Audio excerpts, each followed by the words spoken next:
Bush says the United States can't leave Iraq until the country can govern and defend itself. And right now, a number of inconvenient facts suggest it can do neither.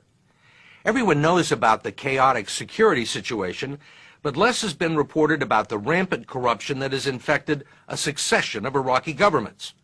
In a story that first aired last fall, Iraqi investigators told us that at least $500 million that was supposed to equip the new Iraqi military was stolen by the very people the U.S. had entrusted to run it. It's been called one of the biggest thefts in history, the mother of all heists, and it happened right under the noses of U.S. advisors. But neither the United States nor its allies have shown much of an appetite for pursuing it. People have died. Monies have gone missing. Culprits are running around the world, hiding and scurrying around. I have to ask myself, why has this happened? It is not every day that you get billion-dollar scandals of this kind.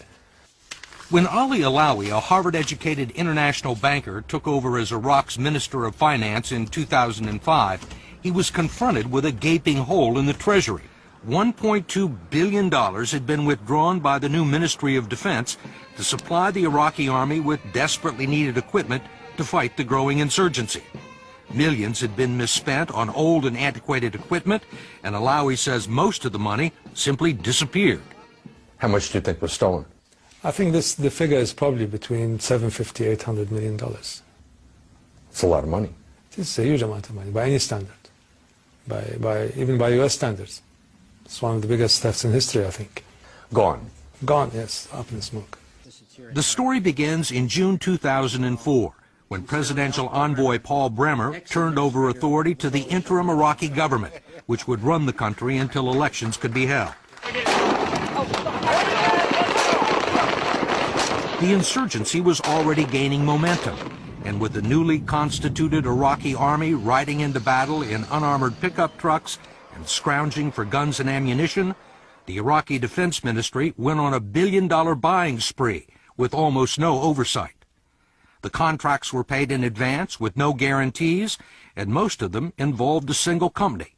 They were awarded without any bidding to a company that was established a few months prior with a total capital of $2,000. So you had nearly $1 billion worth of contracts awarded to a company that was just a paper company, whose directors had nothing to do with the Ministry of Defense or with the government of Iraq. The name of that company was Alain Al-Jaria, which in Arabic means the ever-flowing spring. Its address here in Amman, Jordan, was a post office box, its telephone number, a mobile phone. The principal was a mysterious Iraqi by the name of Nair Jumaili, and $500 million in Iraqi defense funds would eventually find their way into his private account at the Housing Bank of Jordan. The exact whereabouts of that money and the whereabouts of Mr. Jumaili